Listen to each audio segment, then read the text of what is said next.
नवी मुंबई महानगरपालिका निवडणूक 2026 साठी नवी मुंबई भारतीय जनता पार्टीचा जाहीरनामा आज भाजपाचे प्रदेशाध्यक्ष रवींद्र चव्हाण यांनी राज्याचे वनमंत्री गणेश नाईक यांच्या हस्ते प्रसिद्ध करण्यात आला।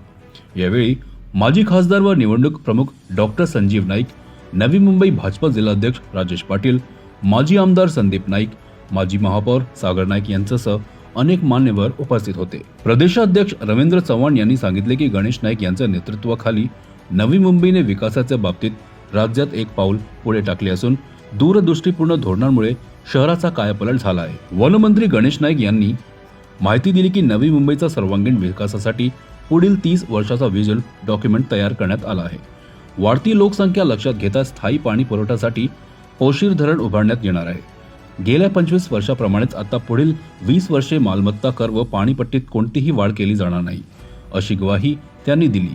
सिडकोच्या घरांना लीज होल्डऐवजी फ्री होल्ड करण्यात येणार असून गरजेपोटी बांधलेल्या घरांवरील तिप्पट दंड रद्द केला जाणार आहे। जे लोक राहतात त्यांच्या घरांना घरपट्टी वाढणार नाही 20 वर्ष आणि पाणीपट्टी सुद्धा 20 वर्ष वाढणार नाही।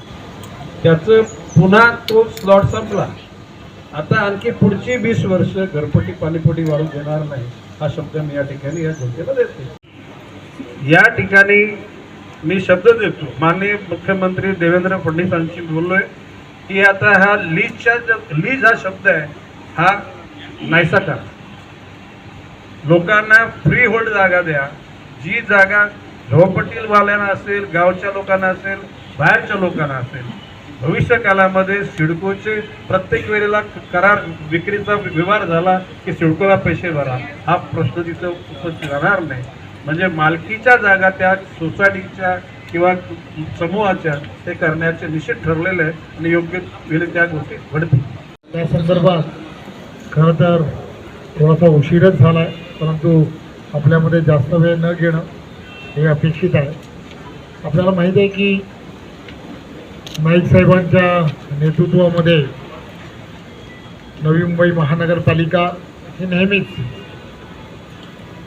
इन्फ्रास्ट्रक्चर असेल किंवा प्रत्येक क्षेत्रामध्ये अव्वल कशा नगरपालिकेच्या निवडणुका झाल्या आणि या नगरपालिकांच्या निवडणुकीमध्ये सुद्धा भारतीय जनता पार्टीचे नगराध्यक्ष त्या ठिकाणी प्रचंड बहुमताने जिंकून आले, हे आपण सर्वांना माहीत आहे। आणि देशाचे पंतप्रधान नरेंद्र मोदीजी यांच्या नेतृत्वात आणि महाराष्ट्रामध्ये आदरणीय महाराष्ट्रातील पूर्ण असणारी महानगरपालिका म्हणून तिचा लौकिक आहे, ते नेहमीच सर्व महानगरपालिकेमध्ये एक पाऊल पुढे विकासाच्या दृष्टिकोनातून आणि विजन ठेवून राहणारी अशी नेहमी राहिली आहे।